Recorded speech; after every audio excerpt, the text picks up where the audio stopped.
with the focus, there's things you have to do. For me, 5 things a day. I've talked about that earlier. Like, it's essential to just have 5 key things you focus on every single day. So don't have a massive list of everything that you need to do, because if you have that, you're going to get overwhelmed. And when you have overwhelm, you get nothing done, and you don't know what you're focusing on. You know, people say, oh, multitask. If you can multitask, it's great. Now, if you're multitasking, you're doing this, and you're doing this, and you're doing this, and you're doing that, you'll find that you start all these different tasks, and you don't actually finish any at all. And when you don't finish them, that's when it starts to feel overwhelmed. And on top of that, you don't feel like you're progressing. And then you don't feel like you've gone anywhere. And then whatever you want to do just seems too big to accomplish, so you'll start putting it off. So it's important with the 5 things a day. It's really simple. Just look at your journal, look at what is your main goals, what's the 5 things that are going to have your biggest impact that month, and then go down into smaller tasks, break it down. Now this is where people get it wrong. They do the 5 things a day and they'll put something on there that will not be accomplished in a day. So they might have 5 things, and one might be, for example, right, I'm going to systemize my business, and they'll put that down.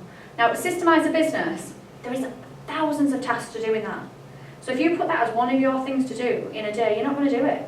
So you'll move it to the next day and you won't do it. You'll move it to the next day, and rightly so, you won't achieve it. But because you're just moving it, you're not getting to the other 4 things you had down, you'll feel like you're getting nowhere, even though you're chipping off at it bit by bit.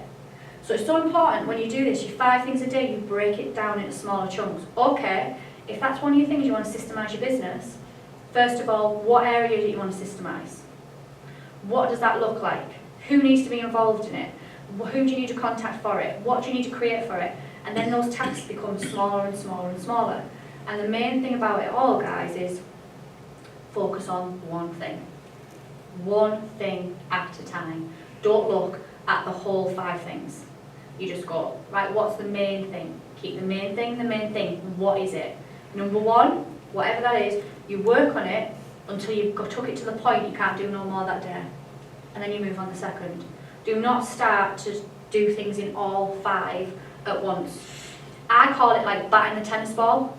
I do so much in each of them, and I try and bat it across. So for example, if I need a response from a solicitor, or I need a response from a client, or something of that sort, I will get it to that point and I'll go, right, I've batted it across to them, now it's in their hands, and then I can work on it when it comes back, rather than it being sat in mine. So it's always batting these balls off and knowing you've done it as much as you possibly can for somebody else to take it on. So if it's a case of me thinking, right, somebody's working for me, I need to give them so much information, and then they can do it then after that.